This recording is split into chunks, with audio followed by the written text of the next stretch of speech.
எப்போ மரியாதை கொடுத்து எக்ஸல் ஷீட்டை போட்டு நைட்டு உட்காந்து கண்ணு முழிச்சு விளக்கெண்ணெய் ஊற்றி ஒரு ஸ்டாக்கை செலக்ட் பண்ணி போட்டினா கோவிந்தா தான். ஸோ நீங்கள் ஒரு பாயிண்ட் சொன்னீங்களா அந்த பிஎஃப் பற்றி, அது வந்து செம்ம நல்ல பாயிண்ட். ஏன் அப்படின்னா அவர் வந்து இன்வெஸ்ட்மெண்ட் எதுவுமே பண்ணல, கிரெடிட் கார்டு மட்டுமே யூஸ் பண்ணிருக்காரு.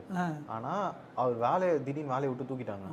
கடைசியில் அவருக்கே தெரியல நமக்கு ஒரு பிஎஃப் இருக்குன்னு. கடைசியில் அந்த பிஎஃப் தான் ஆக்சுவலாக அந்த கை கொடுக்கும். ரீசெண்டாக நான் பேசினேன் எல்லாத்துலேயும் நான் கேட்குற மொதல் வார்த்தை, did you check your PF?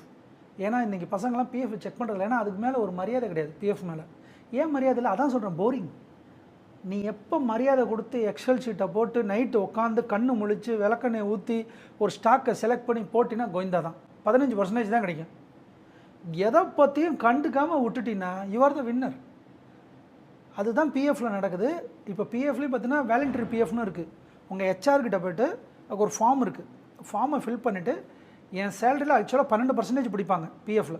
நீ 12%, கம்பெனி 12% போடும். அவங்கள்ட்ட நீ என்ன பேசிக்லேருந்து சேலரியிலேருந்து உங்கள் கம்பெனியில் என்ன சொல்லணும்னா அந்த அமௌண்ட்டை எனக்கு 20% மாற்றிக்கன்னு சொல்லு. வாலண்டரி பிஎஃப் அதே தான் விபிஎஃப். எவ்வளோ தெரியுமா வரும்? க்ரோர்ஸில் வரும் தம்பி. நீ ஒன்றும் இல்லை, நீ நினப்ப என்னது 1500 பிடிச்சா இவ்வளோ வருமா? ஏன்னா 7.7% காம்பவுண்டிங். உங்களுக்கு வந்து தெரியுமா, நான் 6 வருஷம் வேலை பார்த்தேன். 3 கிரெடிட் கார்டு. அந்த கிரெடிட் கார்டுக்கு சேலரி வந்தோன்னா அப்படியே இது பண்ணிட்டே இருப்பேன். இங்கே இருக்கிறத தூக்கி அங்கே இருக்க தூக்கி இங்கே. அது பார்த்தா நான் பிஎஃப்லேருந்து காசு எடுப்பேன். நான் பண்ண பெரிய தப்பாக தான் நினைக்கிறேன். பார்த்தியா? ஏன்னா PF is a boring instrument.